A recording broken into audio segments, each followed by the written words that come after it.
Sa video na ito ay pag-uusapan natin kung sino ba si Galileo Galilei at ano ang napakalaking kasalanang ginawa sa kanya ng simbahang Katolika.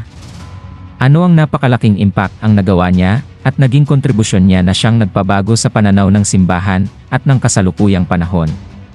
Si Galileo Galilei ay isang tanyag na Italianong astronomo, pisiko, at inhinyero na kadalasang itinuturing na ama ng modern science, ay pinanganak sa Pisa, Italy noong Pebrero 15, 1564. Nag-aral siya sa University of Pisa kung saan una siyang nagpakadalubhasa sa medisina, bago lumipat sa matematika at natural na pilosopiya. Nagkaroon siya ng maraming ambag sa physics kung saan nagsagawa siya ng mga eksperimento sa paggalaw at bumalangkas ng mga batas ng pagbagsak ng mga bagay. Inilarawan ang galaw ng mga projectile, at nag-ambag sa pagbuo ng konsepto ng inertsya. Sa mathematics kung saan nagturo at nagsulat si Galileo ng mga aklat tungkol sa iba't ibang sangay ng matematika, kabilang ang geometry at algebra. Sa astronomy, gumamit siya ng teleskopyo upang makagawa ng mga mahahalagang obserbasyon tulad ng mga buwan ng Jupiter, ang mga phase ng Venus, at mga detalye sa ibabaw ng buwan. Ang mga obserbasyong ito ay nagpapatibay sa heliocentric theory ni Copernicus. Noong 1610 ay isinapubliko ni Galileo ang kanyang aklat na may pamagat na Sidereus Nuncius, Starry Messenger, na naglalaman ng kanyang mga obserbasyon gamit ang teleskopyo, kabilang na ang mga buwan ng Jupiter, at ang mga phase ng Venus, na sumusuporta sa heliocentric model ni Copernicus. Hindi lamang si Galilei ang sumuporta sa heliocentric model ni Copernicus, maging si Johannes Kepler.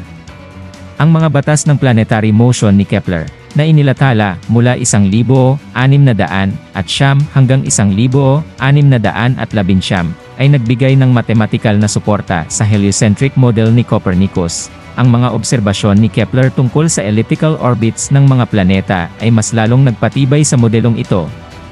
Noong 1616 ay inilathala ni Galileo ang kanyang mga natuklasan na nagpatibay sa teorya ng heliocentrism. Dahil dito, sinabihan siya ng simbahang Katolika na huwag nang itaguyod ang heliocentric model. At baka matulad sa mga akda ni Copernicus at Kepler na parehong inilagay sa Index Librorum Prohibitorum o listahan ng mga ipinagbabawal na aklat. Noong 1620s, ay patuloy na ipinahayag ni Galileo ang heliocentrism sa kabila ng babala ng simbahan. Nagsulat siya ng maraming sulatin at nagkaroon ng debate tungkol sa astronomy. Noong 1632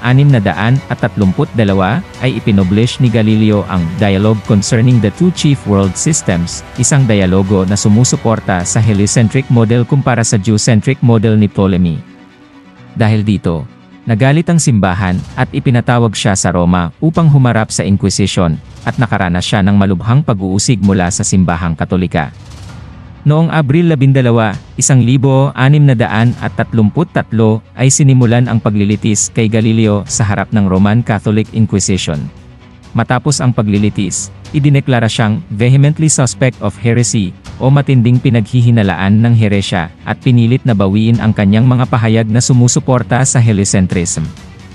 Pinatawan siya ng habang-buhay na pagkakulong, na kalaunan ay nabago sa house arrest. Sa ilalim ng house arrest, nagpatuloy si Galileo sa kanyang pag-aaral at pagsusulat. Sa panahong ito, isinulat niya ang Discourses and Mathematical Demonstrations Relating to Two New Sciences, na inilathala noong 1638 na itinuturing na isa sa kanyang mga pinakamahalagang akda. Tinalakay dito ang kanyang mga natuklasan sa mekanika at lakas ng mga materyales. Noong Enero 8, 1642,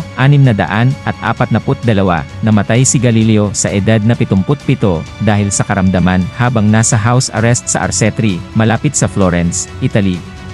Sa paglipas ng mga taon ay inilathala naman ni Isaac Newton ang Philosophiae Naturalis Principia Mathematica noong 1687 na nagpapaliwanag ng universal na batas ng gravitation, ay nagbigay ng theoretical na balangkas na nagpapatunay sa heliocentric model.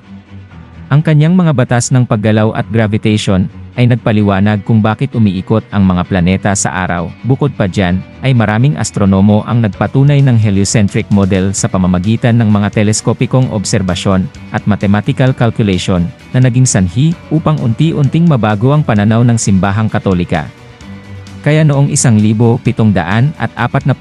ay inutusan ni Pope Benedict XIV ang Sacred Congregation of the Index na magbigay ng imprimatur o pahintulot sa paglalathala para sa unang edisyon ng kumpletong akda ni Galileo, isang indikasyon ng mas bukas na pag-iisip ng simbahan sa mga ideya ni Galileo. Noong 1822, ang kongregasyon ng simbahan na nangangasiwa sa mga doktrina ay nagbigay ng pahintulot na maglimbag ng mga aklat na nagtuturo ng heliocentric system bilang katotohanan. Noong 1835